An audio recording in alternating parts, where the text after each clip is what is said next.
আম্মা জান তাকায় দেখেন এই মরুভূমির ভিতরে মাথার উপরে প্রচন্ড রোদ, নবী বসে আছেন। এই রৌদ্রের মধ্যে আমার নবী মায়ের নবীকে উপর থেকে একটা মেঘের মালা, এক খণ্ড মেঘমালা আমার নবীকে ছায়া দিতেছে। আর নবীজির পাশে ছাগলগুলি যার যার মতোই খানা খায়, যার যার মতোই ঘাস খায়, কিন্তু ছাগলগুলাকে নবীজি রাখালিও করেন না। অথচ ছাগল রাখালি করা কত কঠিন। যারা ছাগল রাখালি করে তারা বুঝে ছাগল অত্যন্ত বিয়ারা একটা জাতি। ধৈর্য ছাড়া ছাগল রাখালি করা সম্ভব হয় না। এইদিকে যদি নিতে চান ছাগল ওই দিকে যেতে চায়, সামনে যদি আনতে চান ছাগল পিছনে যেতে যায়, আবার পিছনে যদি আপনি তার মর্জি মতো আপনি তার পিছনে নিতে চান তখন ছাগল কিন্তু আবার খুব সামনে আসতে চায়। এই হলো ছাগলের আদত।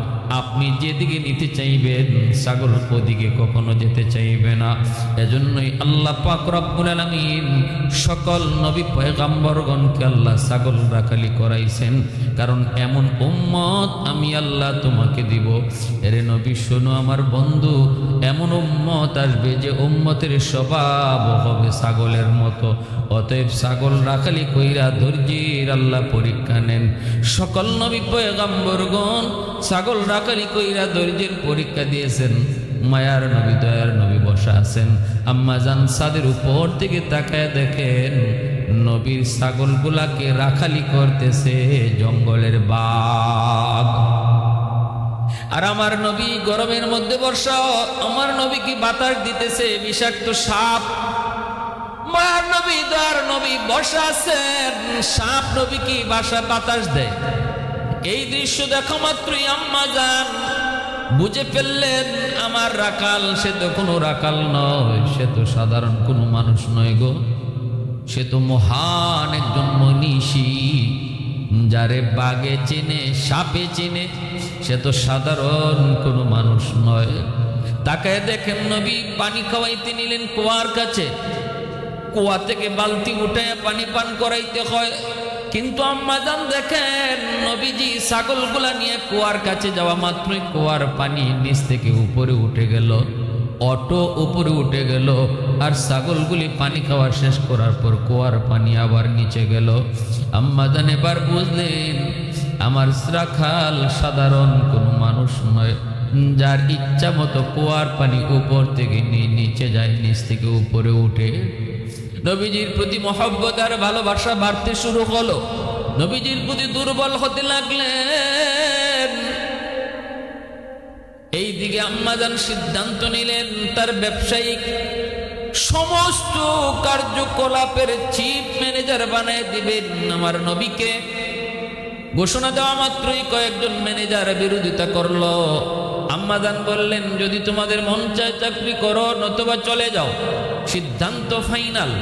আমি হলাম মালিক, আমার সিদ্ধান্ত হলো ফাইনাল। আমি মুহাম্মদকে আমার ব্যবসায়িক চিফ ম্যানেজার বানায় দিলাম। সমস্ত ম্যানেজার তোমরা যারা আছো সবাই মুহাম্মদের কাছে তোমাদের হিসাব বুঝিয়ে দিতে হবে। আল্লাহর নবী ঘোষণা দেওয়া মাত্রই মায়ার নবী তখন একটু বাধা দিয়েছিলেন, বলেছিলেন মালিক এমন কাজ আপনি কইরেন না, আমি মাত্র জয়েন করেছি, আমি এত কিছু বুঝি না, এত বড় দায়িত্ব দিয়েন না, আমি হয়তো পারবো না। আম্মা জান বলেন পারবেন কি পারবেন না আমাকে বুঝাইতে হবে না, যা বুঝার আমি বুঝেছি, যা দেখার আমি দেখেছি। সুবহানাল্লাহ। কে সেই মহিয়সী নারী? আম্মা জান মক্কার সবচেয়ে ধনী নারী। আম্মা জান তখন মক্কার মানুষের কাছে অত্যন্ত প্রশংসনীয়, চারিত্রিক দিক দিয়েও আম্মা জানের কোনো স্পট নাই, কোনো দাগ নাই, যার কারণে মক্কার মানুষ আম্মা জানকে তাহেরা কয়ে ডাকতো, পবিত্রা কয়ে ডাকতো, যেহেতু তার চরিত্রের ভিতরে বিন্দু পরিমাণ কোনো স্পট নাই, কোনো দাগ নাই, কোনো কলঙ্ক নাই।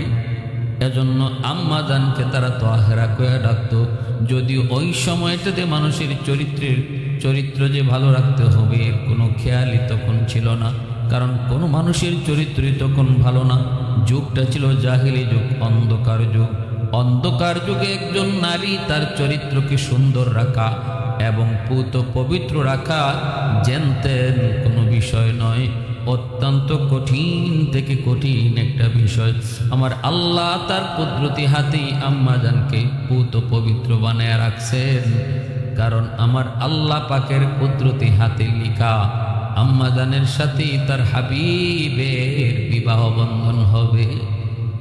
এজন্য আল্লাহ নিজের থেকেই একদম কুদরতিভাবে হেফাজত করে রাখছেন যাবতীয় পাপ পঙ্কিলতা থেকে, যাবতীয় খারাপি থেকে আল্লাহ তার কুদরতিভাবে হেফাজত করে রাখছেন।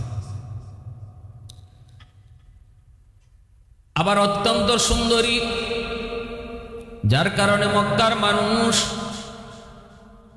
ধনী ধনী ফ্যামিলির যুবক আম্মাজানকে বিয়ের প্রস্তাব দেয়, কিন্তু বিয়েতে রাজি হন না। কারণ এর আগে আম্মাজানের আরো দুটা বিবাহ হয়েছে। প্রথম বিবাহ হয়েছে আম্মাজানের বনু তামিম গোত্রের একজন যুবকের সাথে, যার নাম আবু হালা। মানুষ তাকে হালার সন্তানার বাবা হিসাবে চিনত জানত। আবু হালার সাথেই আম্মাজানের প্রথম বিবাহ, তার বংশ ছিল বনু তামিম।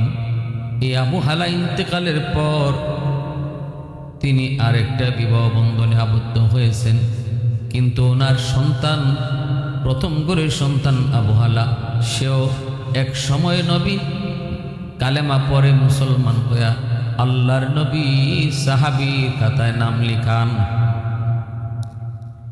আম্মাজান বিবাহ বসেন না, কারো প্রস্তাব তিনি গ্রহণ করেন না, ব্যবসায় মনোযোগ দিয়ে দিলেন। শাম সিরিয়া জুড়ে তার ব্যবসা ছড়ায় চেটে আছে। ওই অবস্থায় আম্মাজানের কাছে যখন নবীর চাচা আবু তালিব নবীকে নিয়ে হাজির হলেন আর বললেন, খাদিজা, তোমার কাছে কোনো কাজের সন্ধান আসেনি? তোমার ফ্যাক্টরিতে, তোমার ব্যবসায়ী, এই সমস্ত ব্যবসায়িক কার্যক্রমের জন্য কোনো একটা পোস্ট খালি আসেনি, যেই পোস্টে আমার বাতিজা মুহাম্মদকে চাকরি দেওয়া যায়? আমার বাতিজা বড় অত্যন্ত চরিত্রবান, আমার বাতিজা বড় আখলাকওয়ালা, আমার বাতিজা অত্যন্ত নম্রভদ্র, অত্যন্ত বিচক্ষণ। আমার বাতিজার মক্কার মানুষ, তুমি নিজেও জানো, তাকে আল আমিন বলে ডাকে, সত্যবাদী হিসাবে ডাকে। অতএব আমি আবু তালিব আমার বাতিজার চারিত্রিক সার্টিফিকেট দিলাম, কোনো অসুবিধা নাই, যদি সুযোগ থাকে আমার বাতিজাকে একটা চাকরি দাও। আম্মাজান তখন খুশি হলেন। আম্মাজান বললেন, আবু তালিব, আপনার বাতিজাকে আমার ফ্যাক্টরিতে চাকরি দেওয়া এটা আমার জন্য আরো ভাগ্য। আমিও তো এমন লোকই চাই, কিন্তু এই অবস্থায় আমার ফ্যাক্টরিতে কোনো পোস্ট খালি নেই, কেমন করে তারে চাকরি দিব? শুধুমাত্র একটা জায়গার সুযোগ আছে, তাও সেটা কয়েকদিনের জন্য, বেশি দিন নয়। আমার বকরি রাখাল অল্প দিনের জন্য ছুটিতে গিয়েছে, যদি তুমি চাও তোমার ভাতিজাকে আমি এই পোস্টে কয়েকদিনের জন্য একটা সুযোগ দিতে পারি, তবে আমি মনে করি এটা আপনার জন্য মানানসই নয়, এটা আপনার বংশের জন্য মানানসই নয়। কারণ জানেননি গো, কারণ আপনার কুরাইশ বংশ আরবের ভিতরে অনেক সম্মানী, শুধু আরব নয়, গোটা জাহানের ভিতরে আপনার বংশের একটা প্রশংসা, সম্মান, একটা পরিচিতি। আমি কেমন করে এই চাকরির প্রস্তাব দেব? তবে যদি কখনো পোস্ট খালি হয় আমি নিজে আপনার কাছে যাব। এই কথা বলে যখন ফিরত দেন নবীকে নিয়ে, নবীর চাচা ফিরত চলে আসবেন। কিছু দূর যাওয়ার পর আমার আপনার নবী, রহমতের নবী, মায়ের নবী কই, চাচা আপনি আমাকে ফেরত নিয়ে যায়েন না। না না, আমি চাকরিটাই করব, এই দায়িত্বটা আমি সঠিকভাবে পালন করব। কোনো কর্ম কি আমি ছোট করে দেখি না। মানুষের কোনো কর্ম সেটা যদি হালাল হয়, হালাল কোনো কর্মকে ছোট করে দেখার কোনো সুযোগ নাই, কোনো সুযোগ নাই। কর্ম যদি হালাল হয়, বরকত দিবে আল্লাহ, কর্ম যদি হারাম হয় বরকত কেড়ে নিবে আল্লাহ। হালালের ভিতরে আরাম, হারামের ভিতরে কোনো আরাম নাই। একজন বুট বিক্রেতা, বাদাম বিক্রেতা, সে যদি এই বাদাম বিক্রিটাও সে মনোযোগ দিয়ে করে, অত্যন্ত মায়া করে, তার প্রতিও যদি শ্রদ্ধাশীল হইয়া নিজের কর্মটাকে সে মায়া কইরা শ্রদ্ধাশীল হইয়া কর্মতে নিযুক্ত থাকে, আল্লাহ পাক ওই ছোট্ট এই কর্মর উসিলায় আল্লাহ তার রিজিকের ব্যবস্থা করবে। রসুল বুঝাইলেন, চাচা না না না গো চাচা, কোনো কর্মকে খারাপ চোখে দেখবেন না। আমি নিজেও দেখি না, কারণ রিজিক দেওয়ার মালিক হলেন আল্লাহ। আল্লাহ ধনীকে যেমন রিজিক দেয়, গরিবকে আল্লাহ রিজিক দেয়। রিজিক বন্টনকারী আল্লাহ, রিজিক থেকে আসমানে বন্টন করে মালিক। ধনীকেও আল্লাহ দেয়, গরিবকে আল্লাহ খাওয়ায়, সবাইকে আল্লাহ খাওয়ায়। উসিলা মাত্র জোড়ো ব্যবসা, উসিলা হলো আমার দোকান, উসিলা হলো আমার চাকুরি, উসিলা হলো আমার চেয়ার, উসিলা হলো আমার রিক্সা, উসিলা হলো আমার ভ্যান, উসিলা হলো আমার নৌকা। এই ছোট্ট থেকে ছোট্ট উসিলা ধরে আল্লাহ পাক রিজিকের ব্যবস্থা করে। আল্লাহ পাক রব্বুল আলামিন যেহেতু রিজিক বন্টনকারী, অতএব কোনো কর্মকে কখনো কেউ ছোট চোখে দেখব না। নিজেও কর্ম করার সময় মন ছোট রাখবো না। অন্য কেউ বড় লোক ও ছোট লোকের কোনো ব্যবসাকে খারাপ চোখে দেখব না। আল্লাহ নারাজ হবে, আল্লাহ নারাজ হবে। হালাল ব্যবসা যদি হয় এটাকে মহব্বত করো, শ্রদ্ধা করো, সম্মান করো। হারাম যদি কোটি কোটি টাকার ব্যবসা হয়, এর মধ্যে কোনো ইজ্জত নাই, সম্মান নাই, বরকত নাই।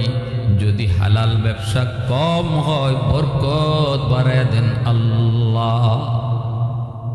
গরিব গরিব হতে পারে, কিন্তু সে যদি তার অল্প রুজির মধ্যে আল্লাহর উপর খুশি থাকে, তাহলে হাদিস শরীফে রাসূল বলেন, আল্লাহ বলেন, আমিও আমার বান্দার কম আমল পাইয়া তার উপর খুশি। যে আমার দেওয়া কম রিজিক পাই আমার উপর খুশি, আমি আল্লাহ তার থেকে কম আমল পাইয়া তার উপর খুশি। সুবহানাল্লাহ ওয়া বিহামদিহি, সুবহানাল্লাহিল আযীম। এজন্য আল্লাহ রাসূল বলেন, একজন গরিব আর একজন ধনী দুজন যদি মসজিদে নামাজ আদায় করলো, হাত উঠাইল আল্লাহর দরবারে, এবার রাসূল বলেন, কার মুনাজাত আগে কবুল হবে জানোনি? নবীজি বলেন, শুনো, ধনী যদি তার হাতের সাথে 10টা দিরহাম নয়, 10,000 দিরহামও যদি আল্লাহর রাস্তায় দান করে, তবুও গরিবের খালি হাতের দোয়া আল্লাহর দরবারে আগে কবুল হয়ে যায়। এতটা সম্মান, এতটা ইজ্জত। যদি একজন গরিব মানুষ, তার রুজি কম, তার রোজগার কম, এরপরও আল্লাহর উপর খুশি থাকে, এরপরও আল্লাহর বিধিবিধান মাইনা চলে, গরিবে হালতেও যদি মসজিদে যায়, গরিবে হালতেও যদি বিবি বাচ্চারে পর্দায় রাখে, গরিবে হালতেও যদি আল্লাহরে ডরায়, আল্লাহ পাক রব্বুল আলামিন তার মর্যাদা দুনিয়াতে কত বাড়ায়, দুনিয়াতে বাড়ায়। তার হাত আর ধনীর হাত, দুই হাতের মধ্যে গরিবের হাতটা আল্লাহর কাছে আগে কবুল হয়। শুধু তাই নয়, আল্লাহর রাসূল কয়, ধনী যদি 10,000 দিরহাম আল্লাহর রাস্তায় দান করে, তবুও তার আগে গরিবের খালি হাত আল্লাহর কাছে কবুল হয়ে যায়। কিয়ামতের ময়দানে রাসূল কয়, আমি যখন জান্নাতে আগে ঢুকবো, আমার সাথে গরিবরাই সবার আগে জান্নাতে ঢুকবে। আদখুলুল জান্নাতা ওয়া মাই ফুকারাউল মুসলিমিন। সুবহানাল্লাহ।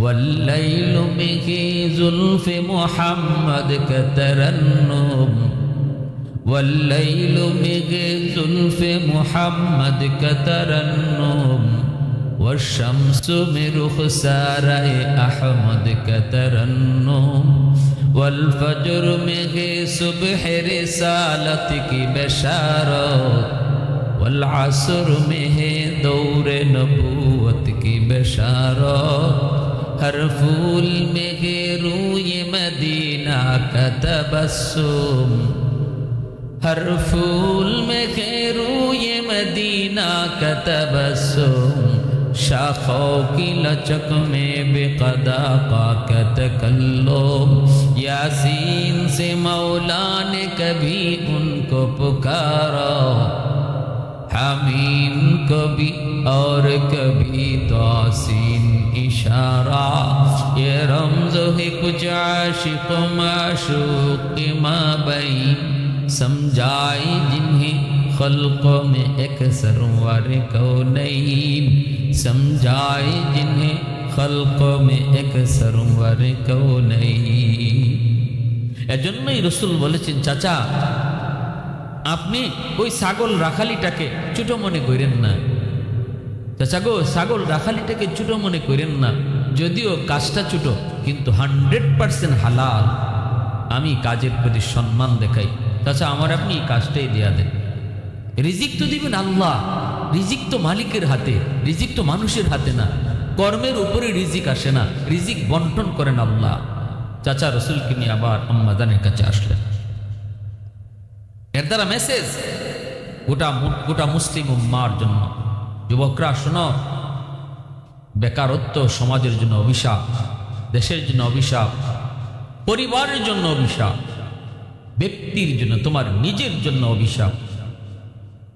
অতএব বেকার থাকার চেয়ে কর্ম ছোট হোক, এই ছোট কাজের মধ্যেও লেগে থাকা, এটা আমার নবীর আদর্শ, এটা আমার নবীর শিক্ষা, আমার নবীর আদর্শ। আর যারা আমরা খুব কোটি কোটি টাকার ব্যবসা করি, আর যারা খুব ছোট্টখাটো একটা দোকান নিয়ে বসছে, তারও হে চোখে দেখবেন না, ছোট চোখে দেখবেন না, সাবধান। কারণ আল্লাহ নারাজ হবে। রিজিক তুমি কোটিপতির হাতেও না, আর বুট বিক্রি করা বাদাম বিক্রেতার হাতেও রিজিক না, রিজিক তো মালিকের হাতে। আল্লাহ রিজিক বন্টন করে। দেখবেন কোটি টাকার মালিকের অভাব যায় না, কিন্তু গরিবের অল্প কামাই করে তার কোনো অভাব নেই। এর নামই হলো বরকত। আল্লাহ পাক রব্বুল আলামিনের হাতে যেহেতু রিজিক, এজন্য আল্লাহ এইভাবে বন্টন করে। আমার ভাইয়েরা, বন্ধুরা, যুবক, এজন্য বলি দিলটা নরম করা কথাগুলি বোঝার চেষ্টা করো। আম্মা জানের কাছে আবার নবীকে নিয়ে ফেরত আসলেন। নবীজির চাচা আবু তালিব আম্মা জানের কাছে এসে আবার বলতেছেন, খাদিজা আমার বাতিজা এই কাজটাকেই পছন্দ করেছে, অসুবিধা নেই, এই কাজটাই আমার বাতিজারে দেন। আম্মা জানের কাছ থেকে এই কাজটা বুঝে নিলেন। এরপরে চাচা নবীকে সেখানে দিয়ে চলে আসলেন। আল্লাহর নবী এইবার ছাগল রাখালি করেন। সকালে নিয়ে যান, বিকেলবেলা ছাগলগুলি নিয়ে আসেন। প্রথম দিন আসার পর আম্মাজান তাকায় দেখেন প্রতিটা ছাগলের পেট ভরা একদম খাদ্যে, প্রতিটা ছাগল পেট ভরে খাবার খেয়ে এসেছে। আম্মাজান তো অবাক, আগে তো কখনো আমার ছাগল এইভাবে খানা খায় পায় নাই। আমার রাখাল কোথায় ছাগল রাখালি করে, আর আগের রাখাল কোথায় রাখতো? ঘটনা কি? পরের দিনও একই হালত। অল্প দিনের ভিতরে আম্মাজান দেখেন প্রতিটা ছাগল নাদোষ নদোষ হয়ে গেল, বড় সুন্দর। আম্মাজান কৌতূহল বসে ছাদের উপরে উঠে দেখতে চাইলেন নবী কোথায় তার ছাগলগুলি রাখালি করে। তাকায় দেখে আগের রাখাল যেই জায়গায় রাখতো সেই মরুভূমিতেই নবী ছাগল রাখালি করতেছেন। কিন্তু ঘটনা কি? অবাক কাণ্ড। আম্মাজান তাকায় দেখেন এই মরুভূমির ভিতরে মাথার উপরে প্রচন্ড রোদ, নবী বসে আছেন। এই রৌদ্রের মধ্যে আমার নবী, মায়ের নবীকে উপর থেকে একটা মেঘের মালা, এক খণ্ড মেঘমালা আমার নবীকে ছায়া দিতেছে। আর নবীজির পাশে ছাগলগুলি যার যার মতোই খানা খায়, যার যার মতোই ঘাস খায়। কিন্তু ছাগলগুলাকে নবীজি রাখালিও করেন না, অথচ ছাগল রাখালি করা কত কঠিন। যারা ছাগল রাখালি করে তারা বুঝে ছাগল অত্যন্ত বিয়ারা একটা জাতি। ধৈর্য ছাড়া ছাগল রাখালি করা সম্ভব হয় না। এইদিকে যদি নিতে চান ছাগল ওই দিকে যেতে চায়, সামনে যদি আনতে চান ছাগল পিছনে যেতে যায়, আবার পিছনে যদি আপনি তার মর্জি মতো আপনি তারে পিছনে নিতে চান তখন ছাগল কিন্তু আবার সামনে আসতে চায়। এই হলো ছাগলের আদত।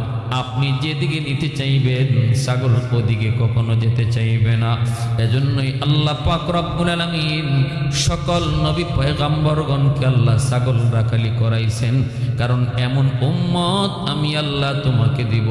এরে নবী শোনো আমার বন্ধু, এমন উম্মত আসবে যে উম্মতের স্বভাব হবে ছাগলের মতো।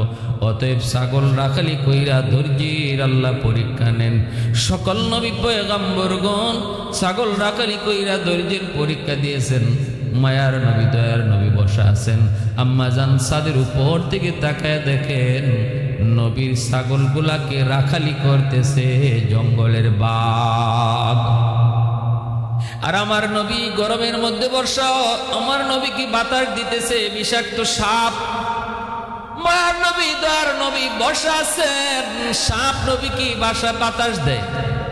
এই দৃশ্য দেখা মাত্রই আম্মা জান বুঝে ফেললেন আমার রাখাল সে তো কোনো রাখাল নয়, সে তো সাধারণ কোনো মানুষ নয় গো, সে তো মহান একজন মনীষী, যারে বাঘে চিনে সাপে চিনে, সে তো সাধারণ কোনো মানুষ নয়।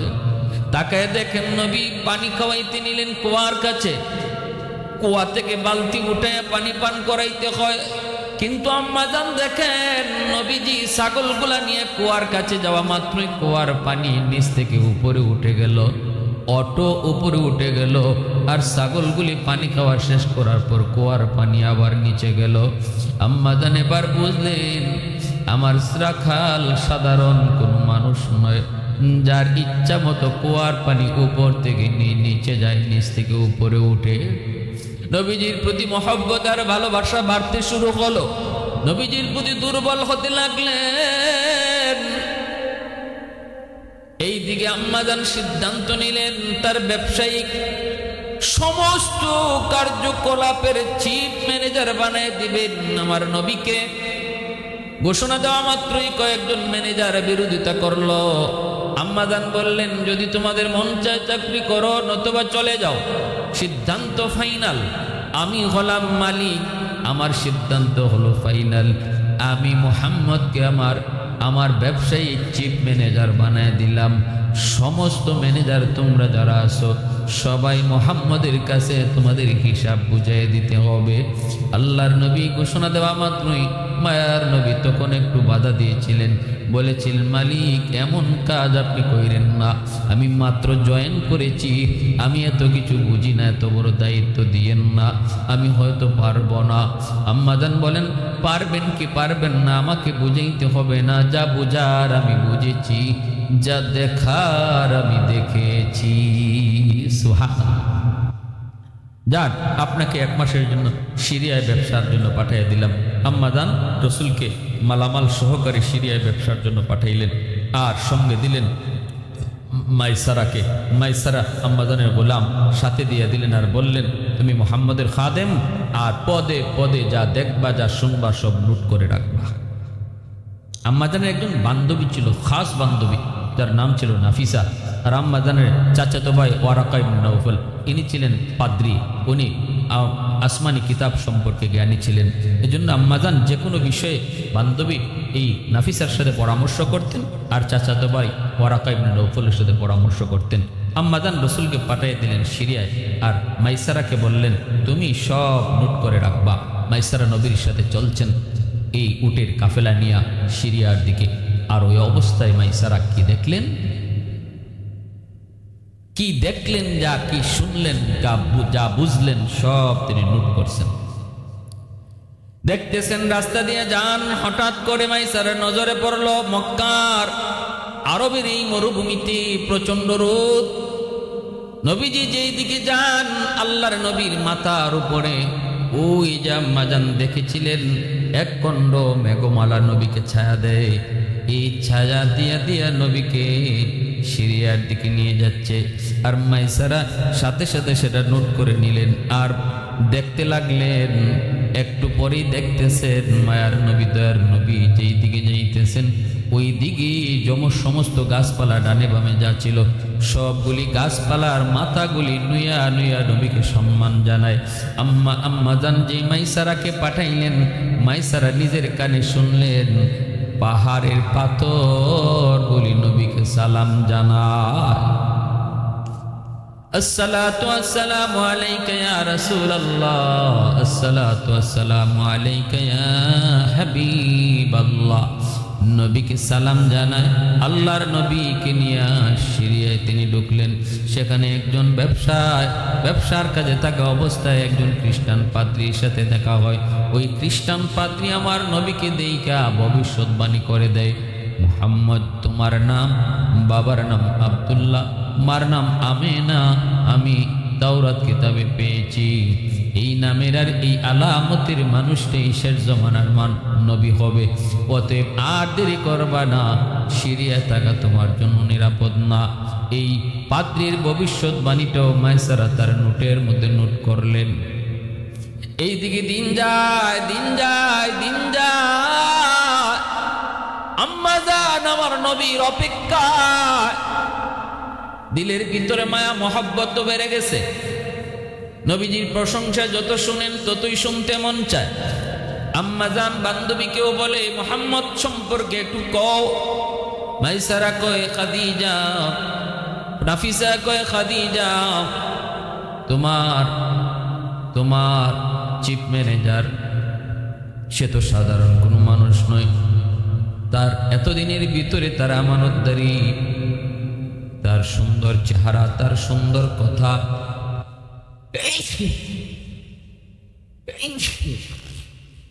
সব কিছু আকর্ষণীয়, সে অতুলনীয়, সে বেনজির, সে বেমিসাল, সে বেনজির, সে বেমিসাল।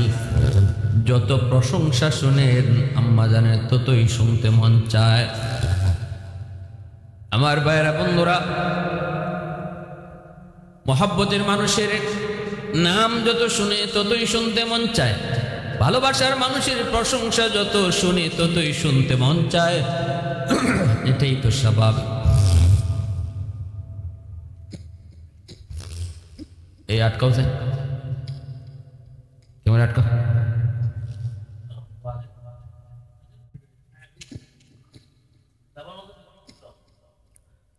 40 দিন হয়ে যাওয়ার পথে আম্মা জান বান্ধবী নাফিসাকে নিয়ে, খাদেম খুদ্দাম বাদীদেরকে নিয়ে তিনি উপরে উইটা নবী কোন দিক দিয়ে আসবেন সেই দিকে তাকায় রয়েছে।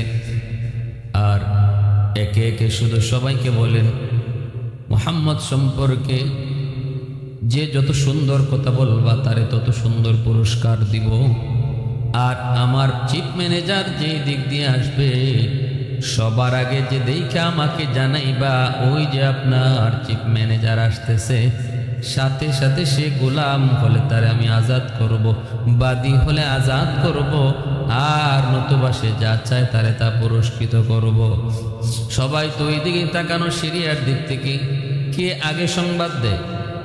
কেউ তো আগে বলতে পারে নাই, কিন্তু আম্মা জান নিজে বললে ফেললেন, একটু পরেই তোমরা দেখবা ওই দিক থেকে আমার ম্যানেজার আসতেছে। আমি দেখে ফেলেছি। বান্ধবী কয়, খাদিজা আমরা কেউ দেখলাম না, তুমি কেমনে দেখছো? কয়, আমি বললাম তো আমি দেখছি, তোমরা একটু পরেই দেখবা। হঠাৎ করে সবাই দেখলো, নজরে পড়লো। নাফিসা বান্ধবী জিজ্ঞেস করে, সখী তুই কেমনে দেখলি? একটু কোনা গো, কেমনে দেখলি? আমরা তো কেউ দেখলাম না, তুই কেমনে দেখলি? আম্মা জান কয়, আমি কেমনে দেখছি সখী শুন। আমি যেদিন সাদি উইটা ছাগল রাখালি করার সময় দৃশ্য দেখেছিলাম, তার মাথার উপরে একটা মেঘমালা ছায়া দেয়। আজও আমি দেখেছি ওই দিক থেকে একটা মেঘের টুকরা ছায়া দিয়া দিয়া কারে আসতেছে। আমি বুঝে গেছি, আমি চিনে ফেলেছি এই সেই মেঘমালা। অতএব আমার ইয়াকিন হয়ে গেছে এই মেঘমালার নিচে আমার ম্যানেজার তারে ছায়া দিয়া দিয়া নিয়ে আসতেছে। এই জিনিসটা আমি বুঝার কারণেই বুঝলাম, বললাম অল্প সময়ের ভিতরেই তোমরা তারে দেখবা। সত্যি সত্যি নবী যখন সবার নজরে পড়ে গেল, রসুল আসলেন, মাইসারা সব ঘটনা বিস্তারিত শোনাইলেন। আম্মা জানের আবেগ আর ভালোবাসা আরো দ্বিগুণের দ্বিগুণ নবীর প্রতি বেড়ে গেল। বান্ধবী নাফিসাকে বলতেছে, বান্ধবী একটু বল আমার ম্যানেজার তোর কাছে কেমন লাগে, যা না একটু বিয়ের প্রস্তাবটা দিয়ে আয়। আমি তো তার প্রতি দুর্বল হয়ে পড়েছি। বান্ধবী যখন নবীকে বিয়ের প্রস্তাব দেয়, নবী বলতেছেন এটা কেমনে সম্ভব? আমার তো গার্ডিয়ান আছে, আমার তো চাচা আছে আবু তালিব, আমার চাচার অনুমতি ছাড়া আমি কিছুই বলতে পারবো না। এই বইলা নবীজি সোজা বাড়িতে চলে আসলেন। চাচাই কয়, বাতিজা মোহাম্মদ কেন আসছো, কি ব্যাপার? আল্লাহ রসুল কয়, চাচা আমি আর চাকরি করতাম না। চাকরি আর করবই না কেন? চাচা আমার মালিক বড় ভালো, কিন্তু বেশি সুবিধা না, আমার তো বিয়ার প্রস্তাব দিয়ে হয়েছে। চাচা কোন তো এটা কেমনে হয়? ইনি এত সম্পদের মালিক, ইনি এত পুত পবিত্র, উনি কোথায় আর আমি কোথায়, কিভাবে হয়? চাচা আমি তো শরম পেয়ে লজ্জা পেয়ে আমি চলে এসেছি চাকরি চাইরা। আর বলছি আমার চাচা গার্ডিয়ান, আমার চাচা ভালো জানেন, আমার চাচা ভালো জানেন, এই বলে আমি চলে আসছি, আমি আর চাকরি করব না। আল্লাহ রসুলের চাচা আবু তালিব কয়, বাতিজা এমন সুযোগ কয়জনে পায় বেটা? মক্কার কত কোটিপতি শিল্পপতি খাদিজাকে বিয়ে করার জন্য লাইন ধরে আছে, কাউকে পাত্তা দেয় না। কিন্তু বাতিজা তুই কেমন করে না কইয়া চলে আসলে রে বাবা? আল্লাহ রসুল কয়, চাচা আমি এত কিছু বুঝি না, তবে আমি রাজি না। আল্লাহর নবী যখন এই কথা বললেন, চাচা বলতেছি ঠিক আছে বাবা, তোমার মতই মত, ঠিক আছে বাবা, তোমার কোনো চাকরি বাকরি করা লাগবে না, তুমি থাকো, আমি চাচা তোমাকে খাওয়াবো পড়াবো, আমি চাচা তোমার লালন পালন করব। এতে যদি রক্ত বেচতে হয় বেচবো, তবু বাতিজা তোমার কোনো অভাব তোমাকে টের পাইতে দেব না। এত মায়া এত মহব্বত নবীর চাচা আবু তালিব করছেন। তিনি কে? নবীর আপন চাচা, নবীর চাচা তো ভাই হযরত আলী রাদিয়াল্লাহু তাআলা আনহুর আব্বা আবু তালিব।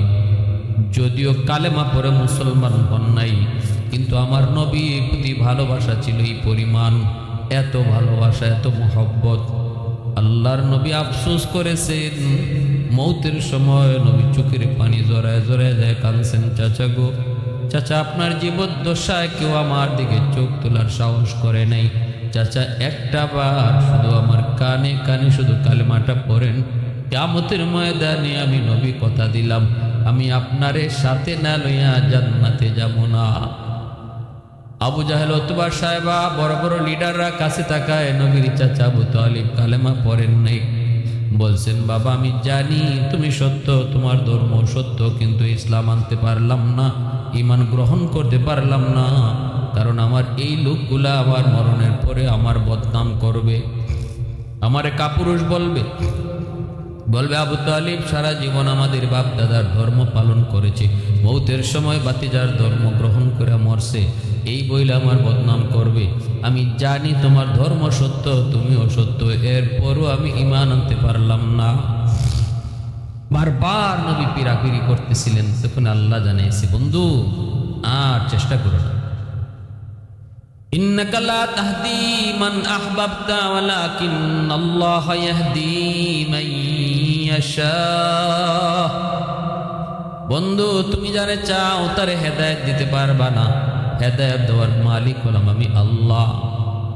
ভাইরা বন্ধুরা, এরপরে আল্লাহর নবী রহমতের নবী যখন চাকরি ছেড়ে চলে আসলেন, আম্মাজান খাদিজাতুল কুবরা রাদিয়াল্লাহু তাআলা আনহা, নবী যান না চাকরিতে যান না, তিনি নিজেই নবীজির বাড়িতে চলে আসলেন, আবু তালিবের কাছে চলে আসলেন।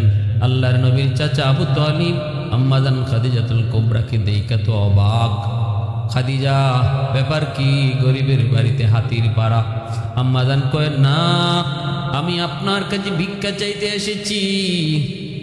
নবীজির চাচা কয়, খাদিজা আমি তোমারে ভিক্ষা দিব, এটা বলো কি, এমন কি আছে যে আমি তোমারে দিতে পারি? আম্মাজান কয়, আপনার কাছে এমন আছে আছে যা আপনি আমারে দিতে পারেন, আছে বিদায় আমি ভিক্ষা চাইতে এসেছি। নবীজির চাচা কয়, কোন জিনিস? আম্মাজান কয়, আপনার ভাতিজা মুহাম্মদ, আপনার ভাতিজা মুহাম্মদ, যদি আপনি আমাকে আপনার ভাতিজার পুত্রবধূ বানান, আপনার ভাতিজার বধূ বানায় আপনার বাড়ির ঝাড়ু দেওয়ার একটু সুযোগ দেন, আমি খাদিজা সারা জীবনের জন্য কৃতজ্ঞ থাকব। আমি আপনার ভাতিজার বধূ হতে চাই, যদি দয়া করে আপনি আমাকে গ্রহণ করেন। আল্লাহর নবীর চাচা আবু তালিব এবার বুঝলেন ঘটনা তো সত্যই, আমার ভাতিজাও তো এমনই বলেছে। আল্লাহর নবীর কাছে গেলেন, যা বলতেছে, ভাতিজা খাদিজা তো নিজেই চলে এসেছে বিয়ের প্রস্তাব নিয়ে। ভাতিজা না করবি না, ভাতিজা না করিস না। বাবা নয়, একটু আমার দিকে তাকায় ক, সুযোগ সব সময় আয় না রে বাবা। জীবনে বহু কষ্ট করছি, অভাব অনটনের দিন গেছে, একটু সুযোগ আইছে দিন ঘুরাইবার। ভাতিজা একটু না করবি না, ক না ভাতিজা, তুই একটু রাজি নি, ক না। আল্লাহ নবী কই, চাচা জান যায় কন, 3 শর্তে আমি রাজি আছি। খাদিজা আমার ভাতিজা 3 শর্তে রাজি। আম্মাজান কয় 3টা না 100টা দিল আমি রাজি। ভাতিজা খাদিজা 100টা শর্ত দিল রাজি, ভাতিজা 3টা না শর্ত আরো 2-1টা বাড়া। আল্লাহ নবী কয় চাচা বাড়ানো লাগবে না, 3 শর্তই এনাফ। কয় ঠিক আছে ভাতিজা 3টা শর্ত তুই ক। খাদিজা সব মানবে, তবে ভাতিজার এই 3টে শর্তের ভিতরে অন্তত 1টা শর্ত চাচার ফায়সায়া কইস, কারণ জীবনে বহু অভাবে দিন গেছে, একটু চাচার দিকে তাকায় কইস রে বাবা। আল্লাহ নবী কই ঠিক আছে চাচা, আপনি টেনশন করেন না। আল্লাহর নবী 1 নাম্বার শর্ত দিলেন, আপনার যত বাড়ি আছে সবগুলি বাড়ি, সবগুলি ঘর, মক্কায় যাদের ঘর নাই, বাড়ি নাই, ভূমিহীন যারা, তাদেরকে দিয়ে দিতে হবে। আম্মাজান কই আমি রাজি আছি। 2 নাম্বার শর্ত হলো, আপনার যত টাকা পয়সা আছে, নবীজির চাচা আবু তালিব নবীজির দিকে তাকায় বলতেছেন, ভাতিজা একটু চাচার ফায়সায়া কো। নবীজি বলতেছেন 2 নাম্বার শর্ত হলো, আমি একজন গরিব মানুষ, আপনি আমার বিবি হয়ে যদি আসেন, আমি আপনার মতো আপনাকে রাখতে পারবো না, আমার মতো আপনাকে থাকতে হবে। আমার ঘর নাই, বাড়ি নাই, থাকার সুন্দর কোনো পরিবেশ নাই, এখনো চাচার হোটেলে খাই, চাচার ঘরে ঘুমাই। অতএব আমি আপনারে নিয়ে ভাঙ্গা করে থাকবো, আপনি তো ভাঙ্গা করে থাকতে পারবেননি। আপনার আমার ঘুমানোর কোনো চাদর নাও থাকতে পারে, সেটা আপনি মানতে পারবেননি। চুলায় 1 দিন 2 দিন না, একাধারে কয়েকদিন চুলায় আগুন জ্বলবে না, তাও আপনি পারবেননি। আম্মাজান কয় আমি সব রাজি আছি। 3 নাম্বার শর্ত হলো, আপনার যত সম্পদ এমনি চাচা আবু তালিব কয় ভাতিজা ভাতিজা একটু ক না, চাচার পয়সা ক। আল্লাহ নবী কয় সবগুলি সম্পদ গরিব অসহায় মানুষের মাঝে বন্টন করে দিতে হবে। আম্মাজান কয় আমি রাজি আছি। নবীজির চাচা আবু তালিবের মন খারাপ হয়ে গেল। ঘটনা কি ভাতিজা? 3টা শর্তের 1টা শর্ত চাচার পয়সা কইলি না, চাচার দিকে তাকায় তুমি কইলা না। ভাতিজা ঠিক আছে ভাতিজা, তোর বিয়া তুই কর, আমি গেলাম। আল্লাহ নবী কয় চাচা যান না। আম্মাজান খাদিজাতুল কুবরা কয় আমার সব সম্পদ আমি আপনারে দিয়া দিলাম, এবার আপনার যা মর্জি তা করেন। আল্লাহর নবীর কাছে সব সম্পদ দিয়ে দিলেন নবীর পায়ের তলে। নবীজি মুহূর্তের ভিতরে সবগুলি সম্পদ গরিব অসহায় মানুষের মাঝে বন্টন করে দিলেন। 1টা সুতাও নবীজি নিজের জন্য রাখেন নাই। অতএব আজকের যুব সমাজ একটু চিন্তা করো, বউয়ের কাছ থেকে সম্পদ নেওয়াকে যৌতুক কয়। আমার নবীর পায়ের তলে সব কোটি কোটি কোটি কোটি সম্পদ দিয়ে দেওয়ার পরও নবীজি সব দান করে দিয়েছেন, একটাও নিজের জন্য রাখেন নাই। আরো ঘোষণা দিলেন যৌতুক নেওয়া হারাম। আজকে আমাদের সমাজে যেই যুবকরা যৌতুক নিয়ে বিয়ে করে, এই সমস্ত মানুষগুলা, এই সমস্ত যুবকগুলি, এরাও আজকে কবিরা গুনাতে শামিল। যৌতুকের বিয়াতে কখনো বরকত থাকে না। সমাজের মানুষ আজকে যদি আমরা এই একতাবদ্ধ হই যে যৌতুক নিয়ে যে বিয়ে হয়, বিয়েতে কেউ খাইতেও যাইবো না, যাইতেও যাইবো না, দাওয়াত খাইতেও যাইবো না, সম্পর্ক রাখবো না, যৌতুক সমাজ থেকে উঠে যাবে। কিন্তু আমাদের সমাজে তো যৌতুক ডাইরেক্ট না নিলেও ইনডাইরেক্ট অনেকেই খায়, ইবায় না গুড়ায় নেই। এমন আসেনি না নাই? আপনার মেয়েই তো থাকবো, টেলিভিশনটা না দিলে কি দেখবো? রাত রাত কাটাইবো কেমনে, সময় কাটাইবো কেমনে? আপনারই তো এখন দামান, ছেলে তো আর জন্ম দিছে আমি, এখন বিয়ার পরে তো ছেলে হয়ে দিব আপনার। এই ছেলেটা এই অফিস আদালতে যাইব, কেমনে যাইব? গাড়ি ঘোড়ায় লোকাল বাসে উঠিয়া একটা মোটরসাইকেল দিলে ভালো হয় না? এইভাবে কইয়া কইয়া আজকে যৌতুক নেওয়া হয়, যেটা শরীয়তে সম্পূর্ণ হারাম, সম্পূর্ণ হারাম। আল্লাহ রসুল একটা সুতা পর্যন্ত নেন নাই। আল্লাহ রসুল সাল্লাম সব সম্পদ দান করে দিলেন। বিবাহে খুতবা পড়াইলেন নবীর চাচা আবু তালিব, খুতবা পড়াইলেন। আর 20টা উট আল্লাহর রসুল মোহর হিসেবে ধার্য করলেন, 20টা উট নবীজি মোহর হিসেবে ধার্য করলেন। আর ওই বিবাহ সুন্দরী অনুষ্ঠানের মধ্যে মক্কার গণ্যমান্য লোকরাও সেখানে ছিল। মক্কার মধ্যে একটা আলোড়ন সৃষ্টি হয়ে গেল যে মুহাম্মদের কাছে খাদিজা কেমনে বিয়া বইল? মুহাম্মদের তো কিছুই নেই, মুহাম্মদের তো কিছুই নেই। আম্মাজান সবগুলা নেতা বেতারে একদিন দাওয়াত করে খাওয়াইতে আনছেন। আর আইনা বলছেন, বলো তো তোমরা কে কি কইছো? মুহাম্মদ কোন দিক দিয়ে আমার থেকে কম একটু কও না? তার চরিত্র? না, চারিত্রিক দিক দিয়ে সে অনেক ভালো। সুন্দর? না, সুন্দরও সে অতুলনীয়, কোনো দিক দিয়ে তার কমতি নাই। তো কোন দিকটা দিয়ে কমতি? কয় সম্পদের দিক দিয়া। সম্পদের দিক দিয়া অনেক তফাৎ। বলে হ্যাঁ, সম্পদের দিক দিয়েই যখন আমার স্বামী মুহাম্মদ আমার চেয়ে নিচে আর আমি উপরে, তোমাদের সামনে আমি উপস্থিত সাক্ষী রেখে আমার সব সম্পদ আমার স্বামী মুহাম্মদকে দিয়া দিলাম। এইবার তোমরা কও আমার কিছু আছে? বলেন না, সব কার? বলে মুহাম্মদের। এখন মুহাম্মদের আমি ভাইয়া ধন্য, মুহাম্মদ আমার ভাইয়া ধন্য, না আমি মুহাম্মদের ভাইয়া ধন্য? তোমরা কও। সবের চোখ একদম চেহারা মলিন হয়ে গেছে, সব চুপ হয়ে গেছে। আল্লাহ রসুলও সব সম্পদ পাইলেন, কিন্তু একশোটাও নিলেন না। মক্কার গরিবদের মাঝে মুহূর্তের ভিতরে বন্টন করে দিলেন। আল্লাহ রসুল সাল্লাল্লাহু আলাইহি ওয়াসাল্লামের সাথে আম্মাজানের বিবাহ এইভাবে আবদ্ধ হলেন। রসুল সাল্লাল্লাহু আলাইহি ওয়াসাল্লামের যত সন্তান আছেন, 4 জন মেয়ে, জয়নব, রুকাইয়া, উম্মে কুলসুম আর ফাতেমা, এই 4 জন রসুল সাল্লাল্লাহু আলাইহি ওয়াসাল্লামের কলিজার টুকরা মেয়ে আম্মাজান খাদিজাতুল কুবরা রাদিয়াল্লাহু তাআলা আনহার গর্ভে। আর আম্মাজানের প্রথম ছেলে সন্তান হয়েছিল যার নাম কাসেম। আর হ্যাঁ, একজন ছেলে শুধু ইব্রাহিম সারা, বাকি ছেলেরাও আম্মাজানের গর্ভেই জন্ম নিয়েছেন। আম্মাজান রাসূল সাল্লাল্লাহু আলাইহি ওয়াসাল্লাম যতদিন তিনি জীবিত ছিলেন